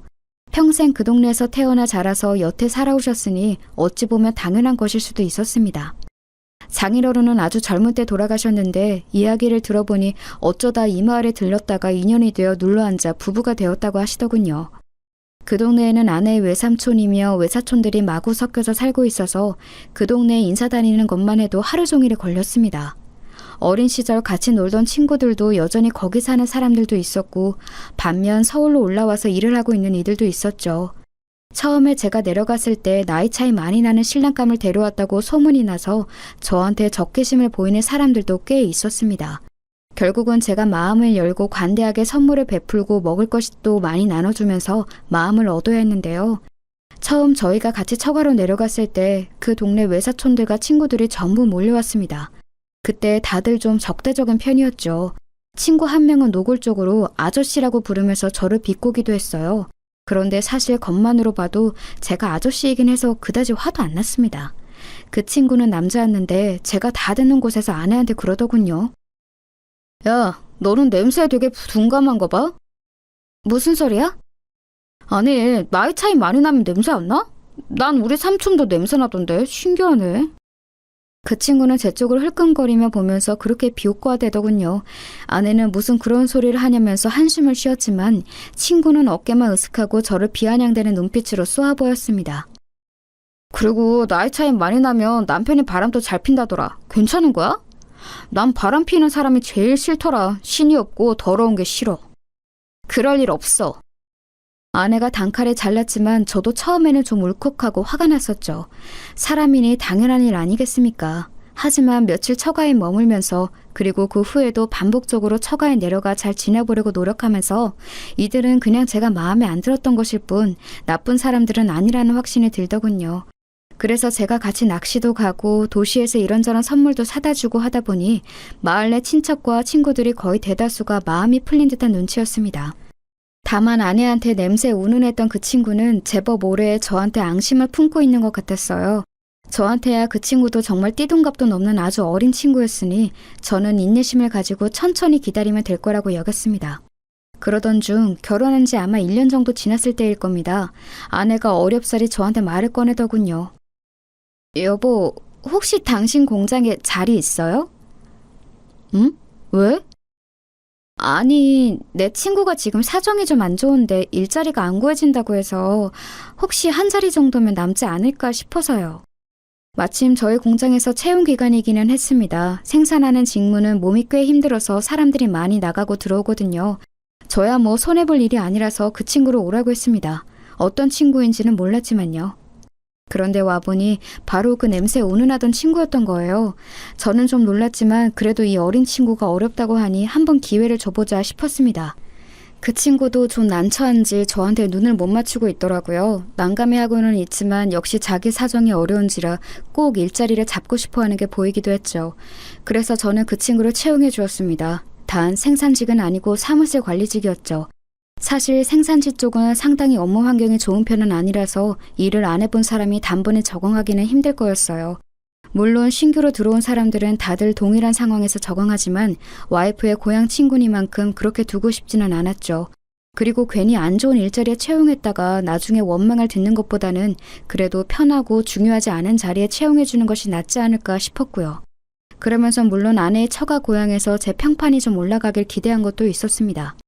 아내의 친구는 너무 감사하다면서 저한테 눈물을 흘리면서 고마워했습니다.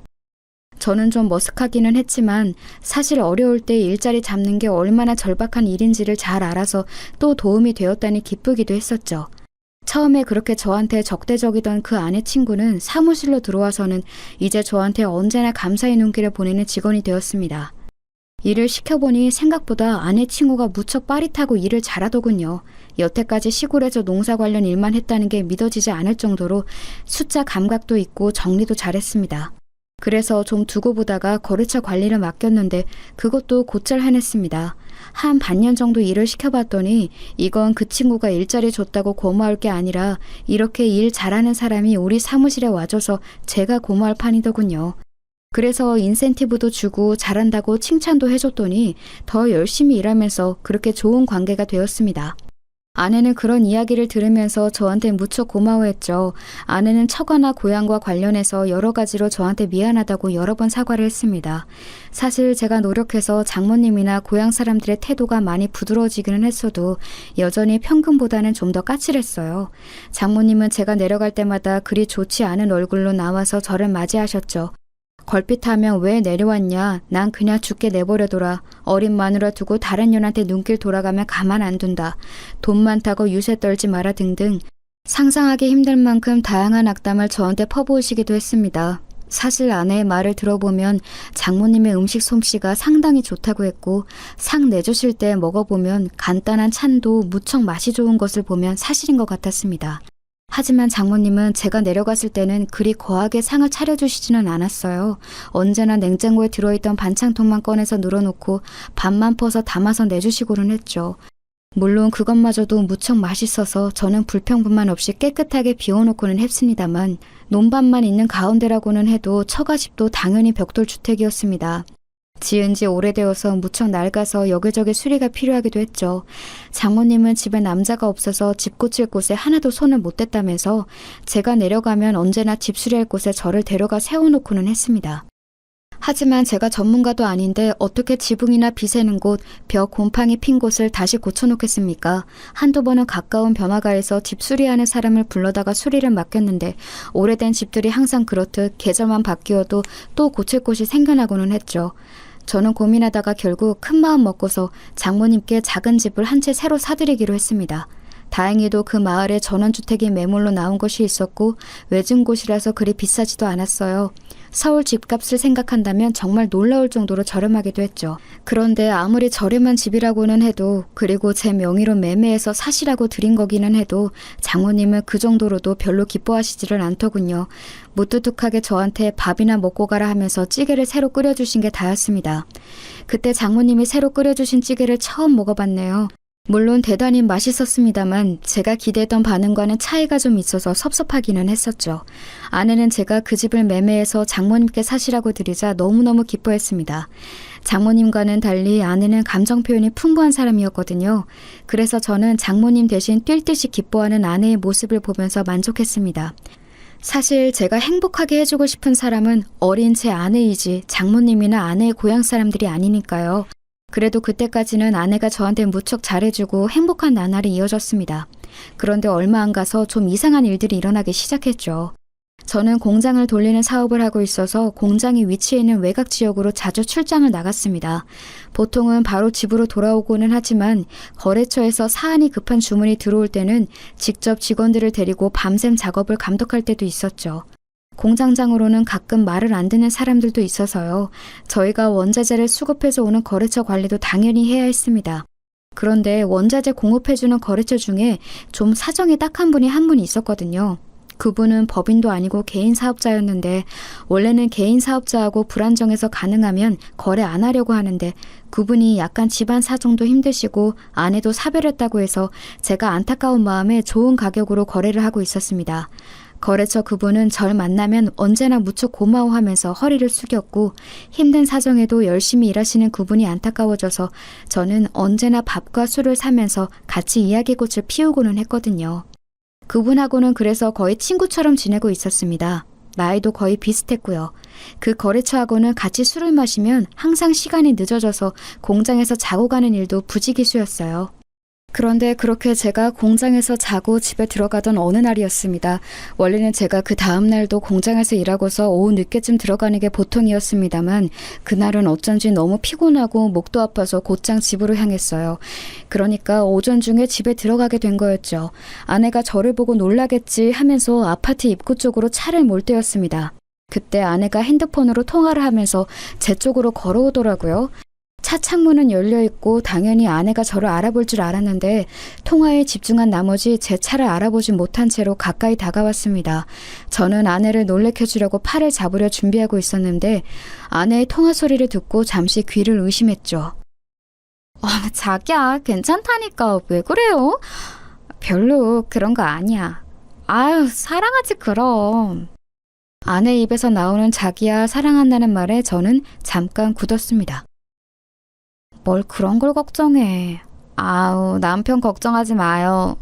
아내는 제가 가까이에서 듣고 있다는 것도 까맣게 모른 채 통화에 열중하면서 걸어갔죠. 자기, 사랑한다, 남편, 걱정. 대체 누구와 통화를 하기에 저런 말을 하는 건지 알 수가 없었습니다. 저는 망설이다가 아내가 저만치 걸어간 이후에 차를 지하주차장에 넣은 후 차 안에 앉아서 잠시 멍하니 생각했습니다. 설마 불륜일까? 그렇게 생각하고 싶지는 않았습니다. 아내의 경쾌한 말투나 발랄한 웃음이 혹시 친한 친구와 나눈 대화일 수도 있다고 생각했어요. 하지만 또 다른 방면으로는 이게 분명히 불륜이라는 강렬한 확신 역시 들었죠. 원래 그런 일 앞에서는 예감이 들고는 하잖아요.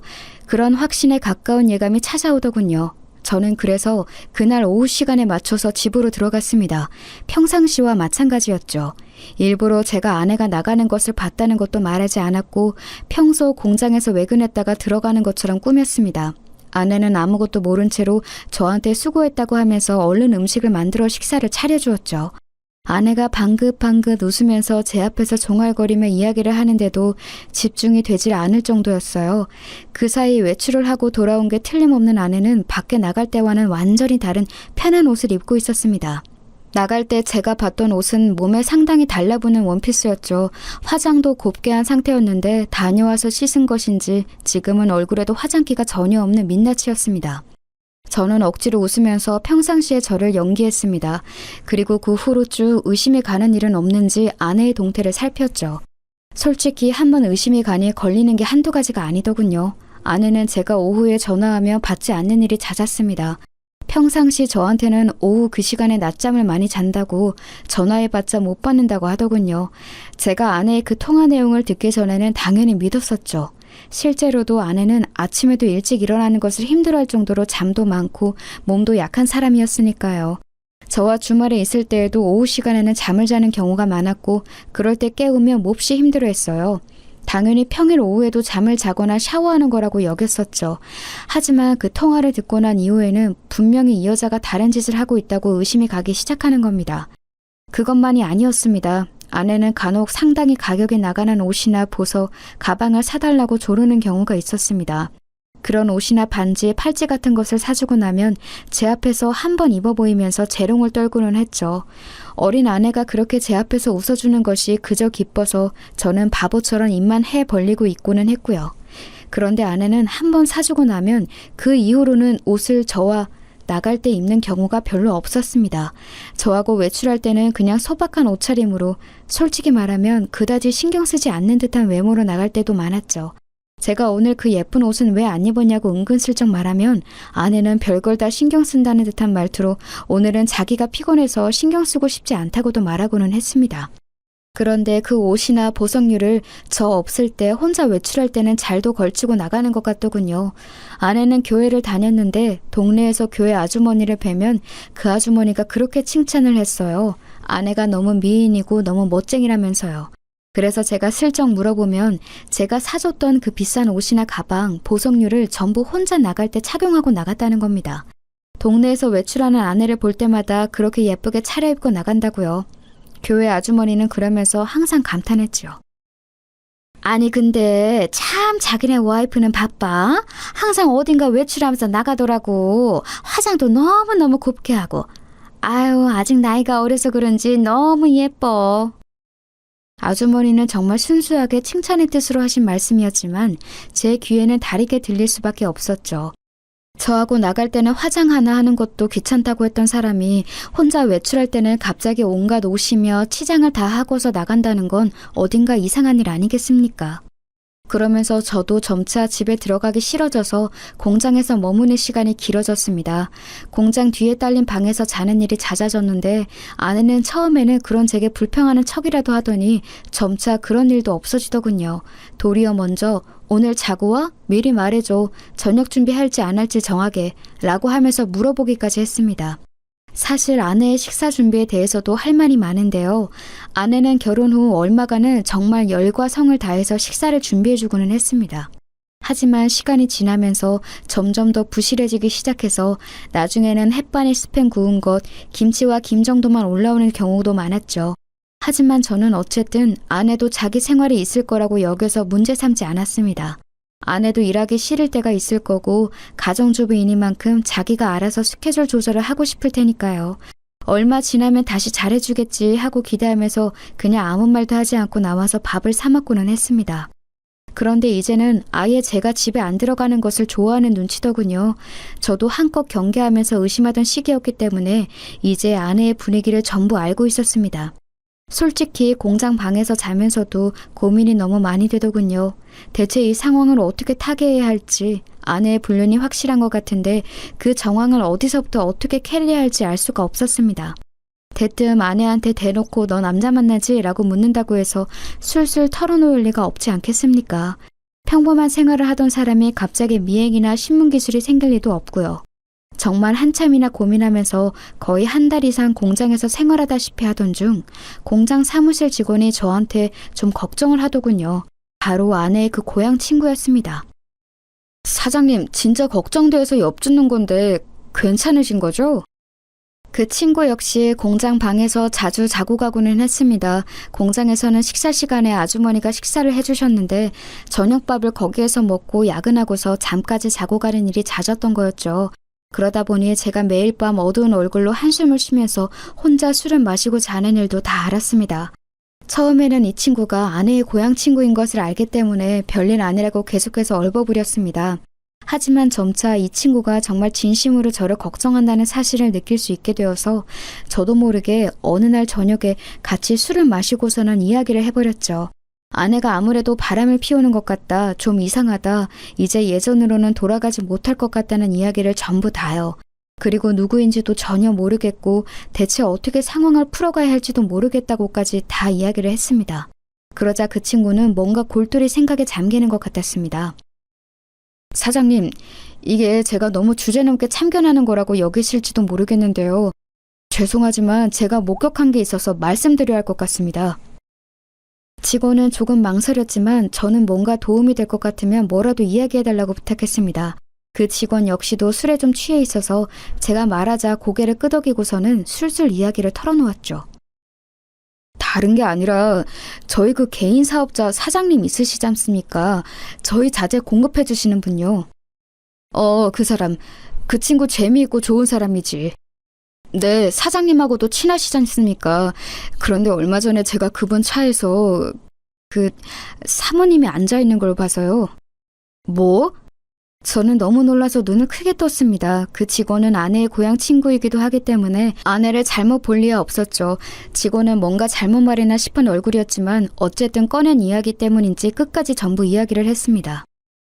사실 저희 공장이 조금 외진 곳에 있지 않습니까? 그 거래처 사장님이 차 타고 오실 때는 분명히 혼자였거든요. 저는 그분이 격리과장님하고 이야기하시는 거 보고서 점심시간 되었길래 저쪽 카페, 차로 한 10분 거리의 카페에 갔었어요. 그런데 2층에 올라가서 잠깐 앉아 있었는데 이야기가 다 끝났는지 그 사장님이 카페에 차를 대고서 커피를 테이크아웃 해가시더군요. 그리고 그 차 창문이 열려있는 사이로 사모님이 보였고요. 직원은 제 아내이기 때문에 사모님이라고 점잖게 불러주고 있었지만 사실 그의 고향 친구이기도 했죠. 그런데도 이렇게 제게 말해주는 것이 믿어지지 않을 정도였습니다. 하지만 그 직원은 나름대로 마음고생이 있었던 모양이었어요.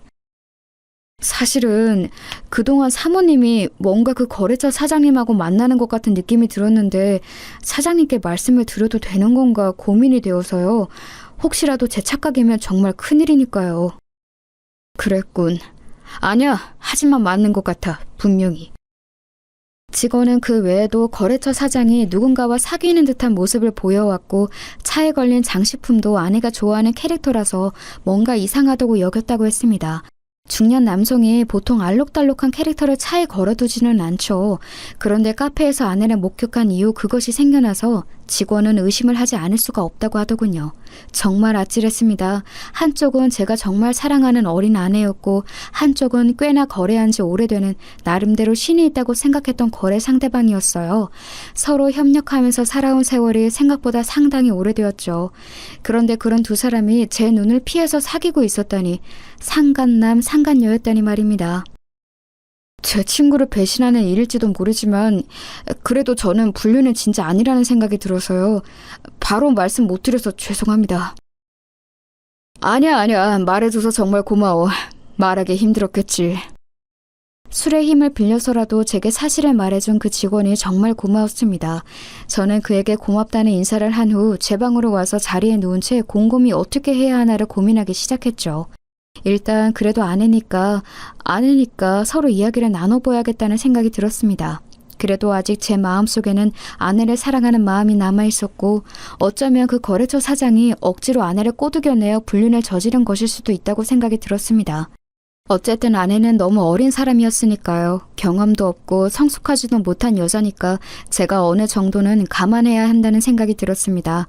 그리고 일단 그 거래처 사장하고도 먼저 말을 나눠서 아내한테서 손을 떼게 해야겠다는 생각도 들었고요.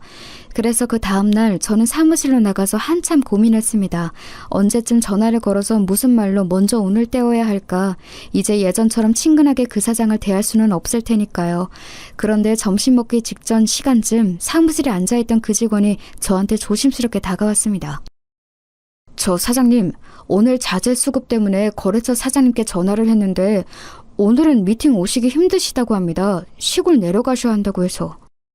시골? 갑자기?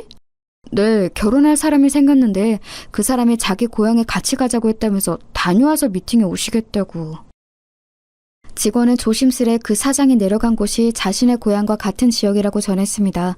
직원은 아내와 동양 친구였으니 당연히 아내의 친정, 즉 처가가 있는 곳이었죠. 저는 정말 머리가 띵해지더군요. 불륜도 모자라 이제 아예 고향까지 데리고 가는 것인가 싶어서요. 그리고 직원이 전한 말은 더 충격이었습니다. 꼭 정말로 결혼 준비라도 하는 것처럼 말씀하시더라고요. 저는 그냥 하시는 말씀인가 했는데 처가 장모님께 인사드리러 가는 거라면서 여러 가지로 준비한다고 간다고.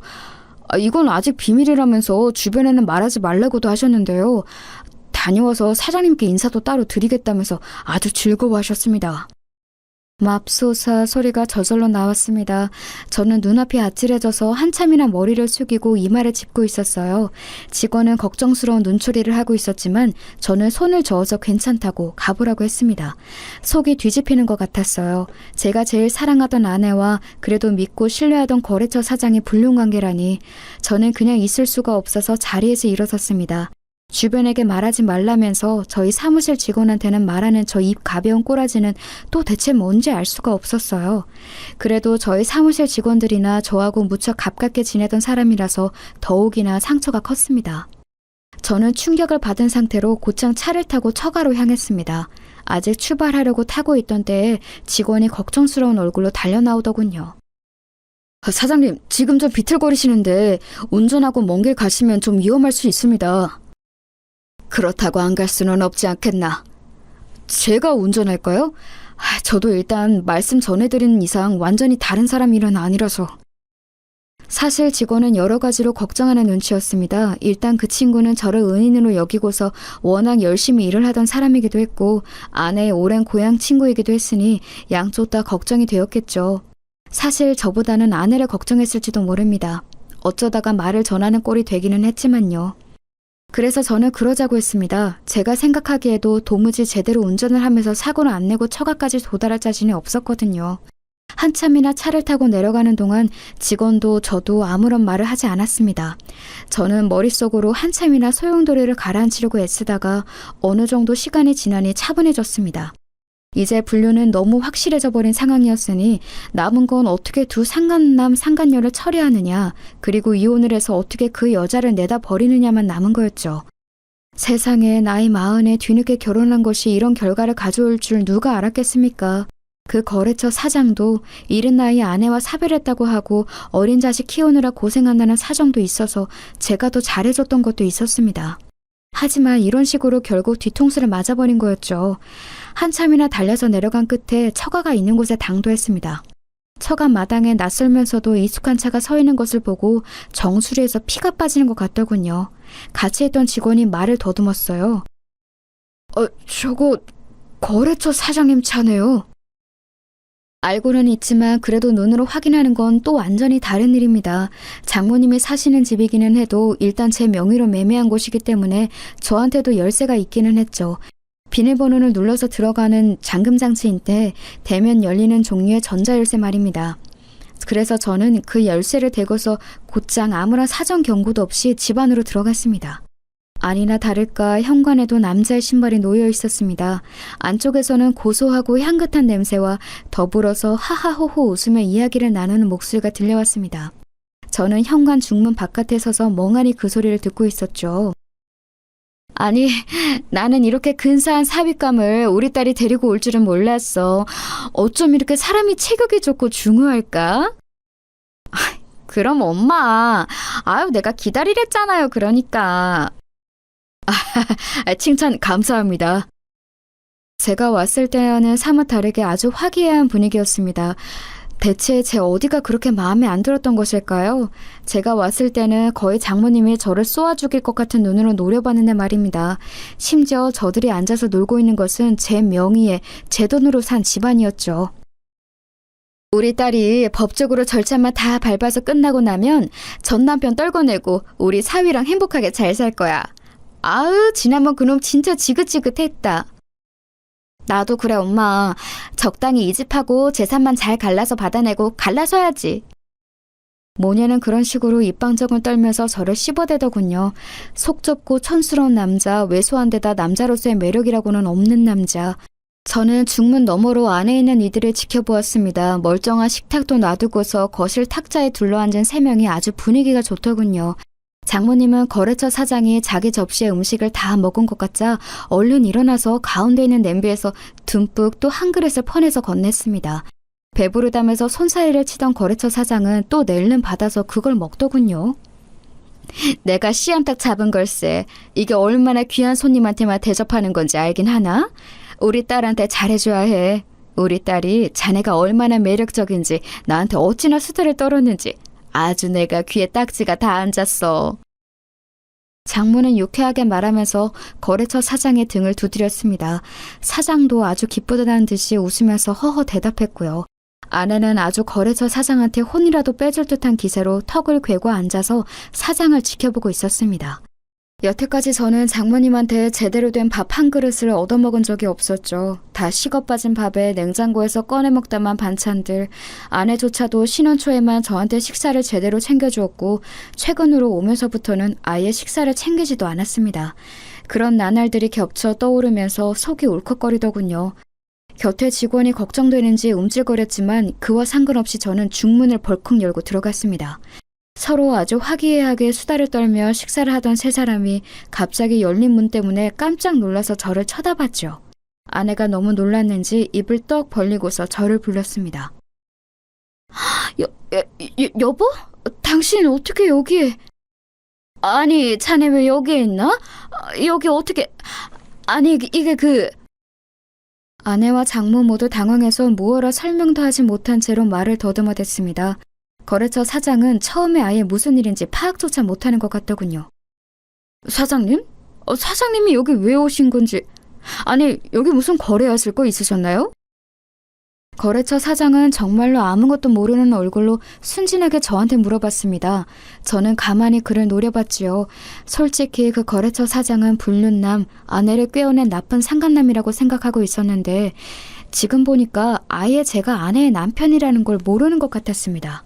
안에서 들었던 대화 내용으로 미루어 보아서는 분명히 아내가 이혼 절차를 밟고 있는 중인 사실상 돌싱이라고 생각했던 것 같았고요. 이게 말이 되나 싶었는데 생각해보니 거래처 사장은 사실 제 아내를 만날 일이 없었습니다.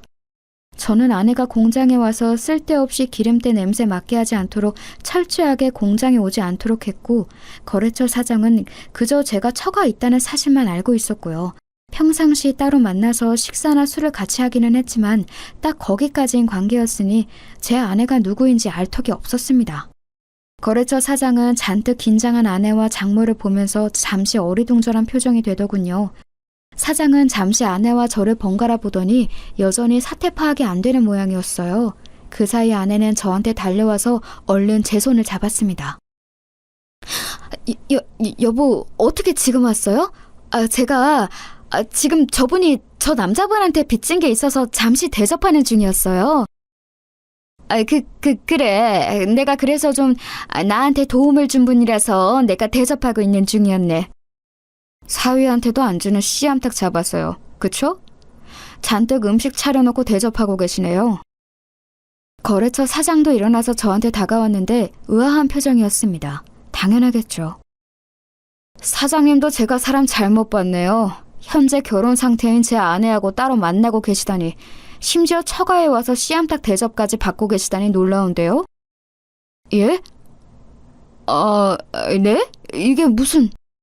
사장은 눈치를 보면서 저와 아내를 번갈아 봤습니다. 아무리 이혼 절차 중이라고 알고 있었다고 해도 엄연히 법적으로 결혼 상태인 여자와 불륜을 저지른 거였죠. 거래처 사장의 잘못도 컸습니다. 아내가 벌벌 떨면서 저희 옷자락을 잡은 걸 보더니 그제야 거래처 사장은 무슨 상황인지 알겠는 모양이더군요. 사장은 당황한 얼굴이 되어서 떨기 시작했습니다. 그러면서 제 앞에 허리를 숙이고서 얼굴색이 창백하게 변했습니다. 죄송합니다, 사장님. 사장님 아내인 줄 정말 몰랐습니다. 제가 정말로 몰랐습니다. 제가 그 말은 믿을 것 같은가 보죠? 정말입니다, 사장님. 정말입니다. 거래처 사장은 덜덜 떨면서 저한테 정말 몰랐다고 애원에 애원을 거듭했습니다. 사실 지금 그 거래처의 실질적인 거래는 저희밖에 없었으니 당연하겠죠. 사실 원자재의 질이 그리 좋지도 않았고 가격 경쟁력도 없는 거래처였는데 순전히 제 호감과 호의만으로 거래가 유지되고 있는 곳이었으니까요. 당연히 지금 저희와 갈라서게 되면 그 사장은 사업이 완전히 나락으로 가는 거였습니다. 그걸 잘 아는 거래처 사장은 제 앞에 무릎을 꿇으면서 애원했습니다. 사장님, 저는 정말 사장님 아내인지 몰랐습니다. 알았다면 만나지 않았을 거예요. 이제 와서 그런 소리는 아무런 의미가 없어요. 저는 저 여자가 지금 이혼 준비 중이라고 곧 갈라설 거라고 해서 만난 것 뿐입니다. 정말입니다. 아무런 증거도 없이 그런 소리를 믿었나 보군요. 게다가 아무리 이혼 준비 중이라고 해도 법적으로 엄연히 결혼 중인 여자죠. 말하자면 사장님은 제 아내를 꼬여내서 상간남 짓을 했다는 이야기입니다.